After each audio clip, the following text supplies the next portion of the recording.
Now,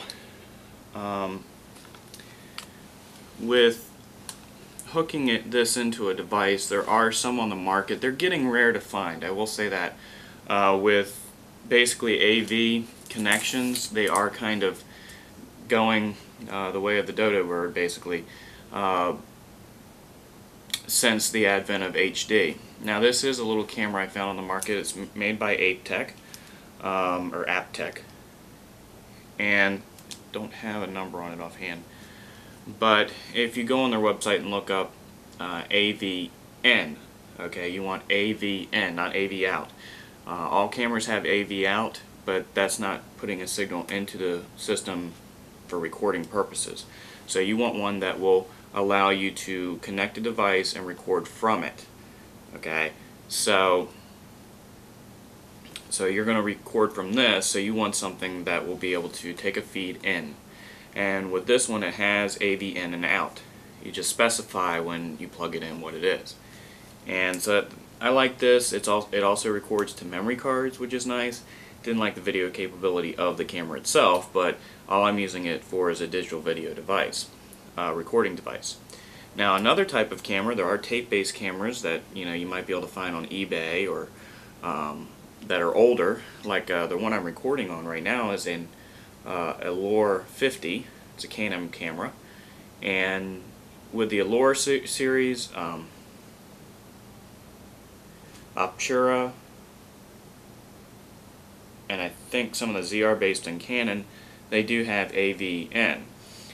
You just look at the specifications. Now, they're older models. You're not going to be able to find them on the market. There might be some websites like BH Photo Video, Adorama, KEH.com, ones like that. Maybe not KEH, but certain ones that would have basically pre-owned models that you can purchase that have been checked out.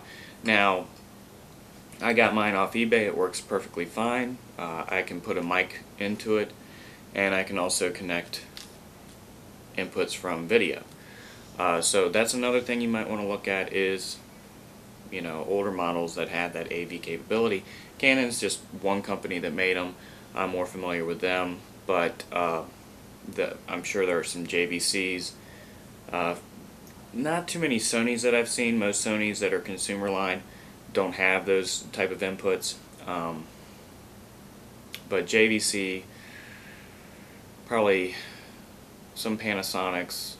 Just look around and see what you can find. If you put AVN camcorders in Google, I'm sure they'll have a list there for you that you can look through to find something like this, or like what I'm recording off of, like the Allure 50.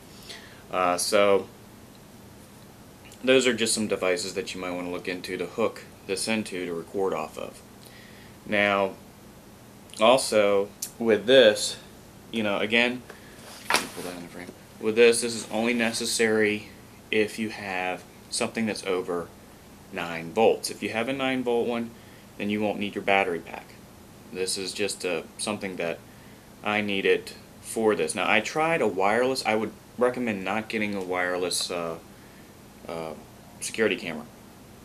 I tried this in the field before. My first helmet cam that I came up with last year was with a wireless camcorder, or wireless, security cam, and in field test I had nothing but trouble.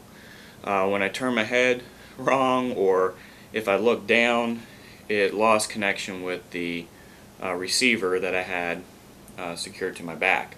So if it wasn't just right for some reason, because they're a small device, their output's not going to be very high, it would just lose connection. And with this type of device, it stops recording. If it loses the feed, it just stops recording. So you have to start recording once you get the feedback to a wireless security camera. So I would recommend going wired. This is, where all the feed's going in from the wires, and you don't have to worry about signal loss. Another problem with them is they're usually 2.4 gigahertz bandwidth. Most everything runs on that bandwidth or close to it. So the problem is that if you have something else on you, like a walkie-talkie or something of that device, something of that nature, or if you're in an area where people are using those, that can interfere with the connection as well. So you have to be careful with these. I mean, I've had wireless cameras I've run in my house, and it's messed with my wireless internet, where I couldn't connect to the internet because I had those on. So there's interference issues with using wireless cameras, so again, I would recommend not using those types for that reason. So again, usually if you have this kind of IR array, this many IR lights, you're going to need to use the battery pack because these are usually 12 volt. If you have, again, something of this nature or something with fewer IRs, again, these aren't real IRs. I've even taken it apart and looked at it. It's a piece of plastic. If you have something like this, then these usually run on about 8 to 9 volt. They'll say 8 volt on them. Like this said it was 8 volt, but it takes a 9 volt battery to run off of. So it even says it on the little tag on it. It does have a, like I said, a wired pack, AC adapter, and that says 8 volt on it. So, you know, even if it says 8 volt, usually those will come with a 9 volt adapter. But it will not run this. I did try the 9 volt on there just to see what would happen. It lit the IRs up, but the camera didn't do anything. So, again, with this, very easy, simple construction. I took and used this foam padding on the ends here where I make cuts to kind of keep this from cutting anyone.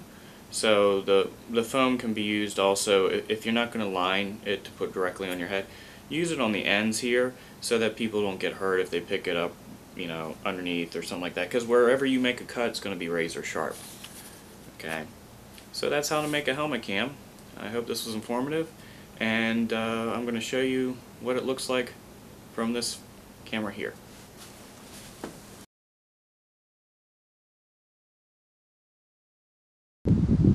Alright, this is just showing the video